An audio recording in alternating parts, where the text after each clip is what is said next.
ಮಿತ್ರರೇ ನಮಸ್ಕಾರ. ಮಿತ್ರರೇ, ಅಮೆರಿಕ ಮತ್ತು ಇರಾನ್ ನಡುವಿನ ಯುದ್ಧದಲ್ಲಿ ಒಂದಷ್ಟು ಮಹತ್ವದ ಬೆಳವಣಿಗೆಗಳಾಗಿದ್ದಾವೆ. ಕೆಲವರು ನಿರಂತರವಾಗಿ ಪ್ರಶ್ನೆ ಮಾಡ್ತಾಲೇ ಇರ್ತಾರೆ, ಅಮೆರಿಕ ಮತ್ತು ಇರಾನ್ ಯುದ್ಧದ ಬಗ್ಗೆ ಮಾಹಿತಿ ಕೊಡೋದನ್ನು ನಿಲ್ಲಿಸಬೇಡಿ, ಅದರ ಬಗ್ಗೆ ನಿರಂತರವಾಗಿ ಮಾಹಿತಿ ಕೊಡಿ ಅಂತ. ಆದರೆ ಇತ್ತೀಚಿನ ದಿನಗಳಲ್ಲಿ ಈ ಯುದ್ಧದ ಬಗ್ಗೆ ಮಾತನಾಡೋದೇ ಕಷ್ಟ ಆಗಿಬಿಟ್ಟಿದೆ.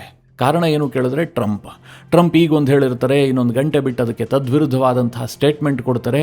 ಇಂತಹ ಸಂದರ್ಭದಲ್ಲಿ ನಾವು ಯಾವುದನ್ನು ನಂಬಿಕೊಂಡು ವಿಡಿಯೋ ಮಾಡೋದು, ಯಾವ ಮಾಹಿತಿಯನ್ನು ನಿಮಗೆ ತಲುಪಿಸೋದು ಅನ್ನೋದು ನಮಗೆ ಗೊಂದಲ ಆಗಿಬಿಡುತ್ತೆ. ಅದೇನೇ ಇರಲಿ, ಆದರೆ ಇಷ್ಟು ದಿನ ಟ್ರಂಪ್ ಹೇಳ್ತಾ ಇದ್ರಲ್ಲ, ಇರಾನ್ನ ನಾಗರಿಕ ನೆಲೆಗಳನ್ನು ಗುರಿಯಾಗಿಸ್ತೀವಿ, ಪವರ್ ಗ್ರಿಡ್ಗಳನ್ನು ಹೊಡಿತೀವಿ, ಅಲ್ಲಿನ ರಸ್ತೆಗಳನ್ನು ಹೊಡೆದು ಹಾಕ್ತೀವಿ, ಅಲ್ಲಿನ ಬ್ರಿಡ್ಜ್ಗಳನ್ನು ನಾಶ ಮಾಡ್ತೀವಿ, ಹೀಗೆಲ್ಲ ಟ್ರಂಪ್ ಅವರು ಪದೇ ಪದೇ ಧಮಕಿ ಹಾಕ್ತಾ ಇದ್ರಲ್ಲ. ಕೇವಲ ಟ್ರಂಪ್ ಅವರ ಬಾಯಿ ಮಾತಲ್ಲಿ ಮಾತ್ರ ಇಂತಹ ಹೇಳಿಕೆಗಳು ಬರ್ತಾ ಇದ್ದಾವೆ. ಅಮೆರಿಕ ನಿಜವಾಗ್ಲೂ ಕೂಡ ಅಂತಹ ದುಸ್ಸಾಹಸಕ್ಕೆ ಕೈ ಹಾಕುತ್ತಾ ಅನ್ನುವಂತಹ ಪ್ರಶ್ನೆಗೆ ಈಗ ಉತ್ತರ ಸಿಕ್ಕಿದೆ. ಇರಾನ್ನ ಮೇಲೆ ಅಮೆರಿಕ ಬಹಳ ದೊಡ್ಡ ಪ್ರಹಾರ ಮಾಡಿದೆ, ಇರಾನ್ನ ಮೂಲಭೂತ ಸೌಕರ್ಯಗಳಿಗೆ ಹೊಡೆಯೋದಕ್ಕೆ ಶುರು ಮಾಡಿದೆ. ಸದ್ಯದ ಅಮೆರಿಕದ ದಾಳಿಯನ್ನು ನೋಡ್ತಾ ಇರುವಂತಹ ಇರಾನ್ನಲ್ಲೂ ಕೂಡ ಒಂದು ಹತಾಶ ಭಾವನೆ ಕಾಡ್ತಾ ಇದೆ. ನಾನು ಹಲವು ಬಾರಿ ಹೇಳಿದ್ದೀನಿ, ಇರಾನ್ನ ಆಡಳಿತ ಪಕ್ಕಾ ವಿಭಜನೆ ಆಗಿ ಹೋಗಿದೆ ಅಂತ. ಅಲ್ಲಿ ಎರಡು ವರ್ಗ ಇದೆ. ಒಂದು ಯುದ್ಧವನ್ನು ಬೆಂಬಲಿಸುವಂತಹ ವರ್ಗ, ಅದು ಮಜ್ದಾಬಾ ಕಮೀನಿಯ ಪರವಾಗಿದೆ. ಒಂದು ಯುದ್ಧವನ್ನು ವಿರೋಧಿಸಿ ಅಮೆರಿಕದೊಂದಿಗೆ ಒಪ್ಪಂದ ಮಾಡಿಕೊಳ್ಬೇಕು ಅನ್ನುವಂಥ ವರ್ಗ. ಆದರೆ ಯುದ್ಧ ಎರಡನೇ ಹಂತದಲ್ಲಿ ಮುಂದುವರಿತಾ ಇದೆಯಲ್ಲ, ಈ ಸಂದರ್ಭದಲ್ಲಿ ಇರಾನ್ಗೂ ಕೂಡ ಒಂದು ರೀತಿಯಲ್ಲಿ ಹತಾಶೆ ಕಾಡೋದಕ್ಕೆ ಶುರುವಾಗಿದೆ. ಈ ಯುದ್ಧ ನಮ್ಮ ಕೈ ಮೀರ್ತಾ ಇದೆ ಅಂತ ಅವರಿಗೀಗ ಅರ್ಥ ಆಗ್ತಿದ್ದ ಹಾಗೆ ಅನ್ನಿಸ್ತಾ ಇದೆ. ಮಿತ್ರರೇ, ಈ ಎಲ್ಲ ಡೆವಲಪ್ಮೆಂಟ್ಗಳ ಬಗ್ಗೆ ಈ ವಿಡಿಯೋದಲ್ಲಿ ವಿವರವಾಗಿ ತಿಳಿಸ್ಕೊಡುವಂತಹ ಪ್ರಯತ್ನ ಮಾಡ್ತೀನಿ. ನೀವು ಈ ವಿಡಿಯೋನ ಕೊನೆವರೆಗೂ ಮಿಸ್ ಮಾಡದೆ ನೋಡಿ. ಅಮೆರಿಕ ಮತ್ತು ಇರಾನ್ನ ನಡುವೆ ಒಂದು ಯುದ್ಧ ವಿರಾಮ ಆಗಿ ಅನಂತರ ಎರಡನೇ ಹಂತದಲ್ಲಿ ಯುದ್ಧ ಶುರುವಾಯ್ತಲ್ಲ, ಇರಾನ್ ಸಹ ಹೇಳ್ತಾ ಇತ್ತು, ನಾವು ಯಾವುದೇ ಕಾರಣಕ್ಕೂ ತಲೆ ಬಗ್ಗಿಸೋದೇ ಇಲ್ಲ, ಒಂದು ಕಣ್ಣಿಗೆ ಇನ್ನೊಂದು ಕಣ್ಣಿನ ಉತ್ತರವನ್ನೇ ಕೊಡ್ತೀವಿ, ನಿಮ್ಮ ಎಲ್ಲ ದಾಳಿಗೂ ಕೂಡ ನಮ್ಮ ಪ್ರತಿದಾಳಿ ಇದ್ದೇ ಇರುತ್ತೆ ಅಂತ ಇರಾನ್ ಹೇಳ್ತಾ ಇತ್ತು. ಅದೇ ಪ್ರಕಾರವಾಗಿ ಅಮೆರಿಕದ ದಾಳಿಗೆ ಪ್ರತಿಯಾಗಿ ಜೋರ್ಡನ್ನಲ್ಲಿರುವಂತಹ ಅಮೆರಿಕದ ಸೇನಾ ನೆಲೆಯ ಮೇಲೆ ಇರಾನ್ ಭಾರೀ ಪ್ರಮಾಣದಲ್ಲಿ ದಾಳಿ ಮಾಡಿತ್ತು. ಇರಾನ್ನ ಮಿಸೈಲ್ ಅಟ್ಯಾಕ್ಗೆ ಅಮೆರಿಕದ 2 ಸೈನಿಕರು ಸಾವಿಗೀಡಾಗಿದ್ರು, ಒಬ್ಬ ಸೈನಿಕ ನಾಪತ್ತೆ ಆಗಿದ್ದ. ಅಮೆರಿಕ ಈ ಯುದ್ಧದಲ್ಲಿ ಯೋಧರನ್ನ ಕಳೆದುಕೊಂಡಂತಹ ಸಂಖ್ಯೆ 16ಕ್ಕೆ ಏರಿಕೆಯಾಗಿತ್ತು. ಇದಕ್ಕೆ ಅಮೆರಿಕದವರು ಹೇಳಿದ್ರು, ನಾವು ಪ್ರತೀಕಾರವನ್ನು ತೀರಿಸ್ಕೊಳ್ತೀವಿ ಅಂತ. ಮಿತ್ರರೇ, ಅಮೆರಿಕದವರು ಹಾಗೆ ಹೇಳೋದ್ರಲ್ಲಿ ಅರ್ಥ ಏನಿದೆ? ಈಗ ಅಮೆರಿಕ ದಾಳಿ ಮಾಡ್ತಾ ಇದೆಯಲ್ಲ, ಇರಾನ್ನಲ್ಲಿ ಯಾರೂ ಸಾಯ್ತಾ ಇಲ್ವಾ? ಅಥವಾ ಅಲ್ಲಿ ಸತ್ತವ್ರು ಯಾರೂ ಸೈನಿಕರಲ್ವಾ? ಅದಕ್ಕೆ ಪ್ರತಿಯಾಗಿ ಇರಾನ್ ದಾಳಿ ಮಾಡಿದ್ದಕ್ಕೆ ಅಮೆರಿಕ ಅಷ್ಟೆಲ್ಲ ಆಕ್ರೋಶಭರಿತವಾಗಿ ಇದಕ್ಕೆ ನಾವು ಪ್ರತೀಕಾರ ತೀರಿಸ್ಕೊಳ್ತೀವಿ ಅಂತ ಹೇಳೋದ್ರಲ್ಲಿ ಅರ್ಥ ಏನಿದೆ? ಅದೇನೇ ಇರಲಿ, ಅಮೆರಿಕದವರು ಹೇಗೆ ಭಾವಿಸ್ತಾರೆ ಅಂತಂದ್ರೆ, ಅಮೆರಿಕದ ಜೀವಕ್ಕೆ ಬೆಲೆ ಜಾಸ್ತಿ. ಅವರ ಸೈನಿಕರು ಸತ್ರೆ ಅದು ನಿಜವಾದ ಸಾವು, ಅದು ರಾಷ್ಟ್ರಕ್ಕೆ ನಷ್ಟ. ಅದೇ ಇರಾನ್ ಅವರಿಗೆ ಬೆಲೆ ಇಲ್ಲ. ಅಮೆರಿಕ ಈ ದಾಳಿಗೆ ಪ್ರತಿಯಾಗಿ ನಾವು ದೊಡ್ಡ ದಾಳಿಯನ್ನು ಇರಾನ್ಗೆ ಮಾಡ್ತೀವಿ, ಅವರು ಮುಟ್ಟಿ ನೋಡಿಕೊಳ್ಳುವಂತ ಹೊಡೆತ ಕೊಡ್ತೀವಿ ಅಂತ ಅವರು ಘೋಷಣೆ ಮಾಡಿದ್ರು. ಆ ಪ್ರಕಾರವಾಗಿ ಇರಾನ್ನ ಪವರ್ ಗ್ರಿಡ್ ಮೇಲೆ ಅಮೆರಿಕ ಅಟ್ಯಾಕ್ ಮಾಡಿದೆ. ಜೊತೆಗೆ ಇರಾನ್ನ ಡಿಸ್ಯಾಲಿನೇಷನ್ ಪ್ಲಾಂಟ್ ಅಂದ್ರೆ ನೀರು ಶುದ್ಧೀಕರಣ ಘಟಕಗಳೇನಿದಾವೆ ಅದರ ಮೇಲೂ ಕೂಡ ಅಮೆರಿಕ ಅಟ್ಯಾಕ್ ಮಾಡಿದೆ. ಜೊತೆಗೆ ಇರಾನ್ನ ಕರಾವಳಿಯನ್ನು ಸಂಪರ್ಕಿಸುವಂತಹ ಕೆಲ ಬ್ರಿಡ್ಜ್ಗಳ ಮೇಲೂ ಕೂಡ ಅಮೆರಿಕ ಅಟ್ಯಾಕ್ ಮಾಡಿದೆ. ಆ ಬ್ರಿಡ್ಜ್ಗಳನ್ನು ನಾಶ ಮಾಡುವ ಮೂಲಕ ಕರಾವಳಿ ಪ್ರದೇಶವನ್ನು ತಲುಪೋದಕ್ಕೆ ಕಷ್ಟ ಆಗುವಂತೆ ಇರಾನ್ಗೆ ಮಾಡಿದೆ. ಇಷ್ಟು ದಿನ ಟ್ರಂಪ್ ಎಚ್ಚರಿಕೆ ಕೊಡ್ತಾ ಇದ್ರಲ್ಲ, ನಿಮ್ಮ ಪವರ್ ಗ್ರಿಡ್ಗೆ ಹೊಡಿತೀವಿ, ನಿಮ್ಮ ಬ್ರಿಡ್ಜ್ಗಳನ್ನೆಲ್ಲ ನಾಶ ಮಾಡ್ತೀವಿ, ಮೂಲ ಸೌಕರ್ಯವನ್ನೆಲ್ಲ ನಾಶ ಮಾಡಿಬಿಟ್ಟು ಶಿಲಾಯುಗಕ್ಕೆ ಕಳಿಸ್ತೀವಿ ಅಂತ. ಆ ಪ್ರಕಾರದ ದಾಳಿಗೆ ಅಮೆರಿಕ ಈಗ ಕೈ ಇಟ್ಟಿದೆ. ಅಮೆರಿಕದ ಈ ನಡೆ ಇದೆಯಲ್ಲ, ಇದು ಇರಾನ್ಗೆ ಬಹಳ ನಷ್ಟವನ್ನು ಮಾಡುತ್ತೆ. ನೀವೇ ನೋಡ್ತಾ ಇರ್ತೀರಿ, ಒಂದು ಬ್ರಿಡ್ಜ್ ಕಟ್ಟಬೇಕು ಅಂತಂದ್ರೆ ಎಷ್ಟು ವರ್ಷ ಬೇಕು, ಎಷ್ಟು ಸಂಪತ್ತು ಬೇಕು. ಅದೇ ರೀತಿಯಾಗಿ ಒಂದು ಪವರ್ ಪ್ಲಾಂಟ್ ನಿರ್ಮಾಣ ಮಾಡೋದಕ್ಕೂ ಕೂಡ ನೂರಾರು ಕೋಟಿ ವೆಚ್ಚ ಮಾಡಲಾಗಿರುತ್ತೆ, 10 ವರ್ಷದ ಶ್ರಮ ಕೂಡ ಇರುತ್ತೆ. ಅದನ್ನೆಲ್ಲ ಒಂದೇ ಏಟಿಗೆ ಅಮೆರಿಕ ನಿರ್ನಾಮ ಮಾಡಿಬಿಟ್ರೆ ಇರಾನ್ ಅದನ್ನು ರೀಬಿಲ್ಡ್ ಮಾಡೋದಕ್ಕೆ ದಶಕವೇ ಬೇಕಾಗಬಹುದು. ಆದರೆ ಇರಾನ್ನ ಗಮಂಡಿತನಕ್ಕೆ ಇದನ್ನು ಬಿಟ್ಟರೆ ಬೇರೆ ದಾರಿ ಇಲ್ಲ. ಯಾಕೆ ಗೊತ್ತಾ? ಅವರಿಗೆ ಅಮೆರಿಕದೊಂದಿಗೆ ಒಪ್ಪಂದ ಮಾಡಿಕೊಳ್ಳೋದಕ್ಕೊಂದು ಅವಕಾಶ ಇತ್ತು. ಅಮೆರಿಕ ಹೇಳದಂತಹ ಒಪ್ಪಂದಕ್ಕೆ ಸಹಿ ಮಾಡಿದ್ದೇ ಆಗಿದ್ರೆ ಇವತ್ತು ಇರಾನ್ಗೆ ಆ ಪರಿಸ್ಥಿತಿ ಬರ್ತಾ ಇರಲಿಲ್ಲ. ಬೀಸೋ ದೊಣ್ಣೆಯಿಂದ ತಪ್ಪಿಸಿಕೊಂಡ್ರೆ 1000 ವರ್ಷ ಆಯಸ್ಸು ಅಂತಾರೆ. ಇರಾನ್ನವರಿಗೆ ಅದು ಯಾಕೆ ಅರ್ಥ ಆಗ್ತಾ ಇಲ್ವೋ ನನಗಂತೂ ಗೊತ್ತಿಲ್ಲ. ಈಗಲೂ ಕೂಡ ನ್ಯೂಕ್ಲಿಯರ್ ಒಪ್ಪಂದಕ್ಕೆ ನಾವು ಸಹಿ ಹಾಕೋದಿಲ್ಲ, ನ್ಯೂಕ್ಲಿಯರ್ ನಮ್ಮ ಹಕ್ಕು ಅನ್ನುವ ರೀತಿಯಲ್ಲಿ ಇರಾನ್ ನಿರಂತರವಾಗಿ ವಾದ ಮಾಡ್ತಲೇ ಇದೆ. ಎಲ್ಲಾ ಮೂಲ ಸೌಕರ್ಯವನ್ನು ಕಳೆದುಕೊಂಡು ಒಂದು ರೀತಿಯಲ್ಲಿ ಶಿಲಾಯುಗದಂತಹ ದೇಶ ನಿರ್ಮಾಣ ಆಗಿದ್ದೇ ಆದರೆ ಅನಂತರದಲ್ಲಿ ಅವರು ನ್ಯೂಕ್ಲಿಯರ್ ಡೆವಲಪ್ ಮಾಡೋದಕ್ಕಾದರೂ ಸಾಧ್ಯವಾ? ಕೆಲವರು ಹೇಳಬಹುದು, ಇರಾನ್ ಬಳಿಯಲ್ಲಿ ಸಾಕಷ್ಟು ತೈಲ ಸಂಪತ್ತಿದೆ, ಬೇಕಾದಷ್ಟು ಖನಿಜ ಸಂಪತ್ತಿದೆ, ಅದನ್ನೆಲ್ಲ ಭೂಮಿಯ ಆಳದಿಂದ ಬಗೆದು ತೆಗೆದು ಮತ್ತೆ ಇರಾನ್ ಅನ್ನ ರೀಬಿಲ್ಡ್ ಮಾಡ್ತಾರೆ ಅಂತ. ಮಿತ್ರರೇ, ಅದು ಯಾವುದೂ ಕೂಡ ಅಂದುಕೊಂಡಷ್ಟು ಈಸಿ ಅಲ್ಲ. ಪ್ರತಿಯೊಂದಕ್ಕೂ ಕೂಡ ಟೆಕ್ನಾಲಜಿ ಬೇಕು, ಇನ್ವೆಸ್ಟ್ಮೆಂಟ್ ಬೇಕು, ಜೊತೆಗೆ ಗ್ಲೋಬಲ್ ಲೆವೆಲ್ನ ಸಪೋರ್ಟ್ ಬೇಕು. ಸದ್ಯ ಇರಾನ್ ಈ ಯುದ್ಧದಲ್ಲಿ ಮೂಲ ಸೌಕರ್ಯವನ್ನು ಕಳೆದುಕೊಳ್ತಾ ಇದೆ. ಮೊದಲ ಹಂತದ ಯುದ್ಧದಲ್ಲಿ ಇಸ್ರೇಲ್ ಮತ್ತು ಅಮೆರಿಕ ಜಂಟಿಯಾಗಿ ಇರಾನ್ನ ಸೈನಿಕ ನೆಲೆಗಳನ್ನು ನಾಶ ಮಾಡಿದ್ವು. ಇರಾನ್ನ ಮೂಲ ಸೌಕರ್ಯಗಳಿಗೆ ಹೆಚ್ಚಾಗಿ ಹಾನಿ ಮಾಡಿರಲಿಲ್ಲ. ಟ್ರಂಪ್ ಕೇವಲ ಎಚ್ಚರಿಕೆ ಕೊಡ್ತಾ ಇದ್ರು, ನೆಕ್ಸ್ಟ್ ನಮ್ಮ ಟಾರ್ಗೆಟೇ ಮೂಲ ಸೌಕರ್ಯ ಅಂತ. ಈಗ ಅದಕ್ಕೆ ಕೈ ಇಟ್ಟಿದ್ದಾರೆ, ಹೊಡೆಯೋದಕ್ಕೆ ಶುರು ಮಾಡಿದ್ದಾರೆ. ಇರಾನ್ನ ಪವರ್ ಪ್ಲಾಂಟ್ಗಳನ್ನೆಲ್ಲ ನಾಶ ಮಾಡಿದ್ರೆ ಇರಾನ್ ಕಗ್ಗತ್ತಲೆಯಲ್ಲಿ ಮುಳುಗುತ್ತೆ. ಅನಂತರ ಒಂದಾದ್ರೂ ಇಂಡಸ್ಟ್ರಿಯನ್ನು ಅವರು ನಡೆಸೋದಕ್ಕೆ ಸಾಧ್ಯವಾ? ದಿನನಿತ್ಯದ ಜನಜೀವನವೇ ಅಸ್ತವ್ಯಸ್ತಗೊಂಡು ಹೋಗುತ್ತೆ. ಈಗಾಗಲೇ ಅಲ್ಲಿ ಇಂಟರ್ನೆಟ್ ಸೌಲಭ್ಯ ಇಲ್ಲ, ಬೆಲೆ ಏರಿಕೆ ಆಗಿದೆ, ಅಲ್ಲಿನ ಕರೆನ್ಸಿಗೆ ಮೌಲ್ಯ ಇಲ್ಲ, ಸರ್ಕಾರಿ ಉದ್ಯೋಗಿಗಳಿಗೆ ಸಂಬಳ ಕೊಡೋದಕ್ಕೆ ಸರ್ಕಾರದ ಬಳಿಯಲ್ಲಿ ಹಣ ಇಲ್ಲ. ಆಂತರಿಕವಾಗಿ ಇರಾನ್ ಬಹಳಷ್ಟು ಕುಸಿದು ಹೋಗಿದೆ.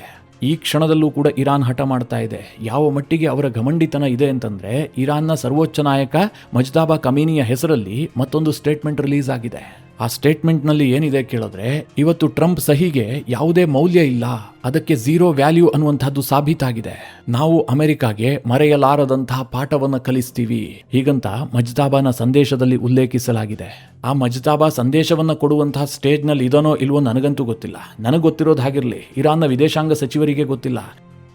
ಇತ್ತೀಚೆಗೆ ಇರಾನ್ನ ವಿದೇಶಾಂಗ ಸಚಿವ ಅಬ್ಬಾಸ್ ಅರಾಕ್ಚಿ ಒಂದು ಸ್ಟೇಟ್ಮೆಂಟ್ ಕೊಟ್ಟಿದ್ದಾರೆ. ಮಜ್ತಾಬಾ ಕಮೀನಿಯನ್ನ ನಾನಂತೂ ಯಾವತ್ತೂ ಭೇಟಿಯಾಗಿಲ್ಲ, ಕೆಲವು ಮಂದಿಗೆ ಮಾತ್ರ ಆ ಅವಕಾಶ ಸಿಕ್ಕಿದೆ. ಯುದ್ಧದ ವಿಚಾರದಲ್ಲಿ ಅಥವಾ ಯುದ್ಧ ವಿರಾಮದ ವಿಚಾರದಲ್ಲಿ, ಅಮೆರಿಕದೊಂದಿಗೆ ಒಪ್ಪಂದದ ವಿಚಾರದಲ್ಲಿ ಏನೇ ತೀರ್ಮಾನ ಮಾಡೋದಿದ್ರೂ ಕೂಡ ನಮ್ಮ ಸುಪ್ರೀಂ ಲೀಡರ್ ಆದಂತಹ ಮಜ್ತಾಬಾ ಕಮೀನಿಯವರೇ ನಿರ್ಧಾರ ಮಾಡ್ತಾರೆ, ಹೀಗಂತ ಇರಾನ್ನ ವಿದೇಶಾಂಗ ಸಚಿವ ಒಂದು ರೀತಿಯಲ್ಲಿ ಮಾರ್ಮಿಕವಾದಂತಹ ಹೇಳಿಕೆ ಕೊಟ್ಟಿದ್ದಾರೆ. ಇದೊಂದು ರೀತಿಯ ಹತಾಶೆಯ ಹೇಳಿಕೆಯೂ ಕೂಡ ಹೌದು. ಇರಾನ್ನ ವಿದೇಶಾಂಗ ಸಚಿವರಿಗೆ ಇರಾನ್ನ ಸರ್ವೋಚ್ಚ ನಾಯಕನ ಬಗ್ಗೆ ಮಾಹಿತಿ ಇಲ್ಲ. ಆತ ಎಲ್ಲಿದ್ದಾನೆ, ಹೇಗಿದ್ದಾನೆ, ಅವನನ್ನು ಭೇಟಿಯಾಗೋದಕ್ಕೆ ಸಾಧ್ಯ ಆಗಿಲ್ಲ.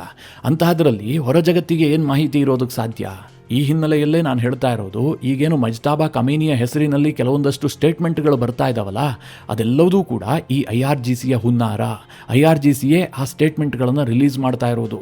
ಇಡೀ ಇರಾನ್ನ ಆಡಳಿತವನ್ನು IRGC ತನ್ನ ಕಂಟ್ರೋಲ್ಗೆ ತೆಗೆದುಕೊಂಡಿದೆ. ಅಲ್ಲಿನ ಸರ್ಕಾರಕ್ಕೆ ಯಾವುದೇ ರೀತಿಯಲ್ಲೂ ಕಾಸಿನ ಕಿಮ್ಮತ್ತು ಕೊಡ್ತಾ ಇಲ್ಲ. ಇರಾನ್ನ ಅಧ್ಯಕ್ಷರ ಮಾತಿಗೆ ಝೀರೋ ವ್ಯಾಲ್ಯೂ. ಅವ್ರೇನು ಹೇಳ್ತಾರೋ ಅದು ಯಾವುದೂ ಜಾರಿಗೆ ಬರೋದಿಲ್ಲ. ಮೊದಲು ಗಾಲಿಬಾಫ್ ಏನೋ ದೊಡ್ಡ ನಾಯಕ ಅಂತ ಬಿಂಬಿಸಿಕೊಳ್ತಾ ಇದ್ರು, ಆದರೆ ಈಗ ಗಾಲಿಬಾಫನ್ನು ಕೂಡ ಡಮ್ಮಿ ಮಾಡಲಾಗಿದೆ. ಪಾಕಿಸ್ತಾನದಲ್ಲಿ JD ವ್ಯಾನ್ಸ್ ಜೊತೆಗೆ ಮಾತನಾಡೋದಕ್ಕೆ ಈ ಗಾಲಿಬಾಫ್ ಬಂದಿದ್ರಲ್ಲ, ಅದಾಗ್ತಿದ್ದ ಹಾಗೆ ಇರಾನ್ನಲ್ಲಿ ಭಾರಿ ಆಕ್ರೋಶ ವ್ಯಕ್ತವಾಯಿತು. ಅಮೆರಿಕದ ಒಪ್ಪಂದಗಳಿಗೆ ಯಾವುದೇ ಕಾರಣಕ್ಕೂ ಒಪ್ಪಬಾರದು ಅಂತ ಅಲ್ಲಿನ ಒಂದು ವರ್ಗ ಗಾಲಿಬಾಫ್ ಮೇಲೆ ವಿಪರೀತವಾಗಿ ಒತ್ತಡ ಹೇರಿತು. ಹೀಗಾಗಿ ಮೊಹಮ್ಮದ್ ಬಗೇರ್ ಗಾಲಿಬಾಫ್ ಈ ಮಾತುಕತೆಯಿಂದಲೇ ಹಿಂದೆ ಸರಿದು ಬಿಟ್ರು. ಇದರ ಅರ್ಥ ಏನು ಕೇಳಿದ್ರೆ, ಇರಾನ್ನಲ್ಲಿ ಪೊಲಿಟಿಕಲ್ ಫಿಗರ್ಗಳಿದಾರಲ್ಲ, ಇವ್ರು ಯಾರ ಕೈಲೂ ಕೂಡ ಅಧಿಕಾರ ಇಲ್ಲ, ಅವ್ರು ಯಾರ ಮಾತಿಗೂ ಕೂಡ ಬೆಲೆ ಇಲ್ಲ. ಯಾರ ಮಾತಿಗೆ ಬೆಲೆ ಇದೆ ಕೇಳಿದ್ರೆ ಅದು ಕೇವಲ IRGCಗೆ ಮಾತ್ರ. ಈಗಲೂ ಸಹ ಇರಾನ್ ಮೇಲೆ ಆದಂತಹ ದಾಳಿಗೆ ಪ್ರತಿಯಾಗಿ IRGC GCC ದೇಶಗಳ ಮೇಲೆ ದಾಳಿಯನ್ನು ಮುಂದುವರಿಸಿದೆ. ಕುವೈತ್ ಮೇಲೂ ಕೂಡ ದಾಳಿಯಾಗಿದೆ, ಬಹರೈನ್ ಮೇಲೆ ದಾಳಿಯಾಗಿದೆ, ಕತಾರ್ ಮೇಲೂ ಕೂಡ ದಾಳಿ ಮಾಡುವಂತಹ ಪ್ರಯತ್ನಗಳಾಗಿದ್ದಾವೆ. ನಿರಂತರವಾಗಿ ಇರಾನ್ ಮಿಸೈಲ್ ಮತ್ತು ಡ್ರೋನ್ಗಳನ್ನು ಈ GCC ದೇಶಗಳ ಮೇಲೆ ಕಳುಹಿಸ್ತಾ ಇದೆ. ಇದು ಸಾಲದು ಅಂತ ಅಮೆರಿಕ ಇನ್ನಷ್ಟು ದಾಳಿ ಮಾಡಿದ್ದೇ ಆದ್ರೆ ನಾವು ನೇರವಾಗಿ ದುಬೈ, ಶಾರ್ಜಾದಂತಹ ಮಹಾನಗರಗಳನ್ನು ಗುರಿಯಾಗಿಸಿ ದಾಳಿ ಮಾಡ್ತೀವಿ, UAEಯ ಎಲ್ಲಾ ಏರ್ಪೋರ್ಟ್ಗಳ ಮೇಲೆ ಮತ್ತೊಮ್ಮೆ ಅಟ್ಯಾಕ್ ಮಾಡ್ತೀವಿ ಅಂತ ಇರಾನ್ ಎಚ್ಚರಿಕೆ ಕೊಟ್ಟಿದೆ. ಇರಾನ್ ಎಚ್ಚರಿಕೆ ಕೊಟ್ಟಿದೆ ಅಂತಂದ್ರೆ ಅವರು ದಾಳಿ ಮಾಡಿಯೇ ಮಾಡ್ತಾರೆ. ಯಾಕೆಂತಂದ್ರೆ ಅಮೆರಿಕ ಏನು ದಾಳಿ ನಿಲ್ಲಿಸೋದಿಲ್ಲ. ಇರಾನ್ನ ಪ್ರಮುಖ ನಾಗರಿಕ ನೆಲೆಗಳನ್ನು ಗುರಿಯಾಗಿಸಿ ದಾಳಿ ಮಾಡೋದಕ್ಕೆ ಅಮೆರಿಕ ಶುರು ಮಾಡಿದೆ. ಅದಕ್ಕೆ ಪ್ರತಿಯಾಗಿ ಇರಾನ್ ಈಗ ದುಬೈನಂತಹ ಮಹಾನಗರಗಳ ಮೇಲೆ ಅಟ್ಯಾಕ್ ಮಾಡ್ತೀವಿ ಅಂತ ಹೇಳ್ತಾ ಇದೆ. ನನಗನ್ಸುತ್ತೆ ಇನ್ನೊಮ್ಮೆ ದುಬೈ ಮೇಲೆ ಏನಾದ್ರೂ ಇರಾನ್ ದಾಳಿ ಮಾಡಿದ್ದೆ ಆದ್ರೆ UAE ನೇರವಾಗಿ ಯುದ್ಧಕ್ಕೆ ಧುಮುಕುತ್ತೆ, ಅದರಲ್ಲೇನು ಡೌಟೇ ಇಲ್ಲ. ಯಾಕೆ ಅಂತಂದ್ರೆ UAEಗೆ ತನ್ನ ರೆಪ್ಯುಟೇಷನ್ ಪ್ರಶ್ನೆ. ಈಗಾಗಲೇ ಜಗತ್ತಿನೆದುರು UAE ಒಂದು ದೊಡ್ಡ ಆಶಾಗೋಪುರವನ್ನೇ ಕಟ್ಟಿಟ್ಟಿತ್ತು. ದುಬೈ, ಶಾರ್ಜಾದಂತಹ ನಗರ ಅಂತಂದ್ರೆ ಅದು ಈ ಭೂಲೋಕದಲ್ಲಿರುವಂತಹ ಸೇಫ್ ಹೆವೆನ್. ಎಲ್ಲಿ ಏನೇ ವ್ಯತ್ಯಾಸ ಆಗಬಹುದು, ಆದರೆ ಈ ನಗರದಲ್ಲಿ ಯಾರೊಬ್ಬರ ಸುರಕ್ಷತೆಗೂ ಕೂಡ ಧಕ್ಕೆ ಬರೋದಿಲ್ಲ. ಅಂತಹ ಕಠಿಣ ಕಾನೂನುಗಳು ಈ ದೇಶದಲ್ಲಿದೆ. ಪ್ರತಿಯೊಬ್ಬರ ಸುರಕ್ಷತೆಯನ್ನ UAE ಖಾತ್ರಿಪಡಿಸುತ್ತೆ ಅಂತ ಅವರು ಹೇಳ್ಕೊಳ್ತಾ ಇದ್ರು. ಇದೇ ನಂಬಿಕೆಯ ಮೇಲೆಯೇ ಶ್ರೀಮಂತರೆಲ್ಲ ದುಬೈಗೆ ಹೋಗಿ ವಾಸ ಮಾಡ್ತಿದ್ದಲ್ವಾ. ಮೊದಲ ಹಂತದ ದಾಳಿಯ ವೇಳೆ ಇರಾನ್ ಅತಿ ಹೆಚ್ಚು UAEಯನ್ನೇ ಟಾರ್ಗೆಟ್ ಮಾಡಿತ್ತು. ದುಬೈ, ಶಾರ್ಜಾದಂತಹ ನಗರಗಳಿಗೆ ಸಾಕಷ್ಟು ಹಾನಿಯಾಗಿದೆ. ಅದರ ರೆಪ್ಯುಟೇಷನ್ ಕೂಡ ಒಂದು 50% ಕುಸಿದಿದೆ.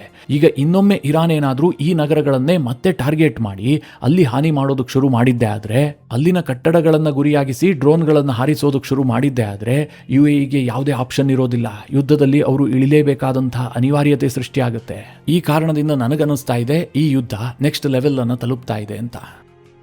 ಆದರೆ ಇಲ್ಲೊಂದು ಇಂಪಾರ್ಟೆಂಟ್ ವಿಚಾರ ಇದೆ.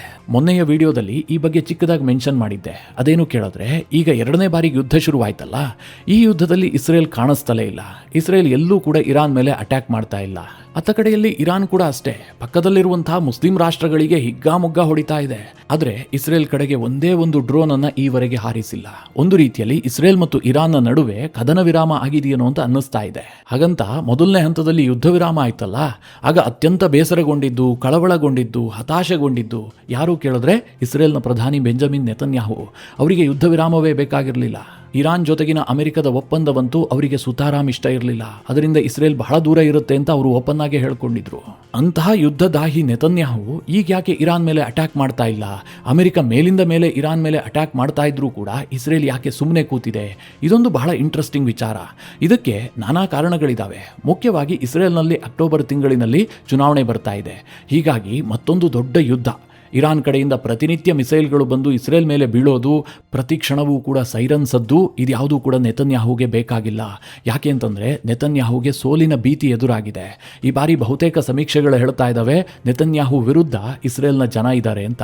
ಬಹುಶಃ ಅಕ್ಟೋಬರ್ನಲ್ಲಿ ಇಸ್ರೇಲ್ನಲ್ಲಿ ಅಧಿಕಾರ ಬದಲಾದರೂ ಕೂಡ ಆಶ್ಚರ್ಯ ಇಲ್ಲ. ಇಂತಹ ಸನ್ನಿವೇಶದಲ್ಲಿ ಮತ್ತೆ ನೆತನ್ಯಾಹು ಯುದ್ಧಕ್ಕೆ ಹೋಗಿದ್ದೆ ಆದರೆ ಈ ನೆತನ್ಯಾಹುವಿಂದಲೇ ಇಸ್ರೇಲ್ಗೆ ಇಂತಹ ಸಂಕಷ್ಟ ಬರ್ತಾ ಇದೆ ಅಂತ ಭಾವನೆಗಳು ಬಿಲ್ಡ್ ಆಗಬಹುದು. ಹೀಗಾಗಿ ನೆತನ್ಯಾಹು ಟ್ರಂಪ್ಗೆ ಕನ್ವಿನ್ಸ್ ಮಾಡದಂತೆ ಕಂಡು ಬರ್ತಾ ಇದೆ. ನೀವು ದಾಳಿ ಮಾಡ್ತಾ ಇರಿ, ಈ ದಾಳಿಯಲ್ಲಿ ನೀವು ಕಳ್ಕೊಳ್ಳೋದೇನೂ ಇಲ್ಲ, ಆದರೆ ನಾವು ಸದ್ಯ ಯುದ್ಧಕ್ಕೆ ಜಾಯಿನ್ ಆಗೋದಿಲ್ಲ ಅಂತ. ಆದರೆ ಬಹಳ ವಿಪರ್ಯಾಸ ಏನು ಕೇಳಿದ್ರೆ, ಇಷ್ಟು ದಿನ ಇದನ್ನ ಇರಾನ್ ವರ್ಸಸ್ ಇಸ್ರೇಲ್ ಅಂತ ನಮ್ಮ ದೇಶದಲ್ಲೆಲ್ಲ ಬಿಂಬಿಸ್ತಾ ಇದ್ರು. ಯಹೂದಿಗಳು ನಾಶ ಆಗಿ ಹೋಗಬೇಕು, ಯಹೂದಿಗಳು ಯುದ್ಧದಾಹಿಗಳು ಅಂತ ನಮ್ಮಲ್ಲೇ ಕೆಲವರು ಉದ್ದುದ್ದ ಭಾಷಣ ಬಿಗಿತಾ ಇದ್ರು. ಆದ್ರೆ ಈಗ ಯುದ್ಧದ ದಿಕ್ಕೇ ಬದಲಾಗ್ಬಿಟ್ಟಿದೆ. ಇದು ಮುಸ್ಲಿಂ ವರ್ಸಸ್ ಮುಸ್ಲಿಂ ಅನ್ನುವ ರೀತಿಯಲ್ಲಿ ಯುದ್ಧ ನಡೀತಾ ಇದೆ. ಅಮೆರಿಕ ಮಾಡ್ತಾ ಇರುವಂತಹ ದಾಳಿಗೆ ಹತಾಶೆಯಿಂದ ಇರಾನ್ ಮುಸ್ಲಿಂ ರಾಷ್ಟ್ರಗಳಿಗೆ ಹಾನಿ ಮಾಡ್ತಾ ಇದೆ. ಅವರ ಪ್ರತಿ ಮಿಸೈಲ್ಗೂ ಕೂಡ ಬಲಿಯಾಗ್ತಾ ಇರೋದು ಯಾವುದೋ ಯಹೂದಿ ಅಲ್ಲ, ಮುಸ್ಲಿಂ ರಾಷ್ಟ್ರದಲ್ಲಿರುವಂತಹ ಒಬ್ಬ ಮುಸ್ಲಿಂ ಪ್ರಜೆ. ಈ ಎಲ್ಲ ಕಾರಣಗಳಿಂದಾಗಿ ಯುದ್ಧ ಬಹಳ ಇಂಟ್ರೆಸ್ಟಿಂಗ್ ಘಟ್ಟವನ್ನು ತಲುಪ್ತಾ ಇದೆ. ಮುಂದೇನಾಗುತ್ತೆ ಅಂತ ಈಗಲೇ ಹೇಳೋದಕ್ಕೆ ಸಾಧ್ಯ ಇಲ್ಲ. ಇರಾನ್ ಅಂತೂ ಸ್ಪಷ್ಟವಾಗಿ ಸೂಚನೆ ಕೊಟ್ಟಿದೆ, ನಮ್ಮ ಮುಂದಿನ ಟಾರ್ಗೆಟ್ UAE. ಅಮೆರಿಕ ಮಾಡುವಂತಹ ಪ್ರತಿ ದಾಳಿಗಳಿಗೂ ಕೂಡ ನಾವು UAEಯ ನಗರವನ್ನೇ ಟಾರ್ಗೆಟ್ ಮಾಡ್ತೀವಿ ಅಂತ ಇರಾನ್ ಹೇಳ್ಕೊಂಡಿದೆ. ಈ ಕಾರಣದಿಂದ ಯುದ್ಧ ಇನ್ನಷ್ಟು ವಿಸ್ತರಣೆ ಆಗುವಂತಹ ಸಾಧ್ಯತೆಗಳಿದಾವೆ. ಇದರ ಮಧ್ಯದಲ್ಲಿ ಒಂದು ವಿಚಾರವನ್ನು ಹೇಳಬೇಕು, ಇರಾನ್ UAEಯ ನಗರಗಳನ್ನು ಟಾರ್ಗೆಟ್ ಮಾಡಿದ್ದೇ ಆದರೆ ಭಾರತಕ್ಕೂ ಕೂಡ ಅದು ಕಳವಳಕಾರಿ. ಯಾಕೆಂದ್ರೆ ಭಾರತೀಯರು ಅತಿ ಹೆಚ್ಚಿನ ಸಂಖ್ಯೆಯಲ್ಲಿ ಈ UAEಯ ನಗರಗಳಲ್ಲೇ ವಾಸ ಮಾಡ್ತಾರೆ. ಈ ಹಿಂದೆ ಇರಾನ್ನಿಂದ ದಾಳಿ ಆದಾಗಲೆಲ್ಲ ಭಾರತೀಯರೇ ಸತ್ತಿದ್ದಾರೆ. ಅದು ಕತರ್ನಲ್ಲಾಗಿರಬಹುದು, UAEಯಲ್ಲಾಗಿರಬಹುದು. ನೋಡೋಣ ಮುಂದೇನಾಗುತ್ತೆ ಅಂತ.